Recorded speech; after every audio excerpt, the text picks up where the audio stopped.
আজগার আঞ্জুম হলো কলিজা হোস আর হলো গুড়দা। তো ইয়ানো হলুদের গুঁড়া, মরিচের গুঁড়া, জিরার গুঁড়া, ধনিয়ার গুঁড়া দিছি, তেল দিছি পরিমাণ মতন দিয়ে দিছি। এই জায়গার মধ্যে আদা রসুন বাটা দিয়ে দিছি হলো দারচিনি এলাচি দিছি কিন্তু তার বালা করে মাখাই লইম।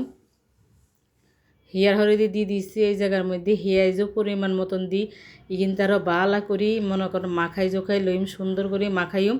হিয়ার হলুদি এনে দিয়ে দিছি আর কি কষানের লাই হানি দিয়ে দিছি, পরিমাণ মতন হানি দিছি কিন্তু আর চুলার মধ্যে বইয়াই দিছি আর পোড়া বাইয়ারা। তো এই সান আর কষানোটা কিন্তু অনেকটা হইয়াইছে, হানি কিন্তু অনেক কিন্তু হয়ে গেছে।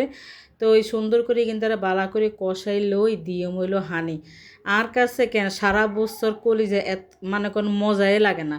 তো এই যে কোরবানি আইলে কলিজাটা গুড়দাটা তারপর ফ্যাপসাটা আমার কাছে অনেক বেশি ভালো লাগে। তো এই কারণে মনে করেন সুন্দর করে ঈদের দিনই এটারে রাঁধছি। তো এই যে ওই গেছে আর রান্দা।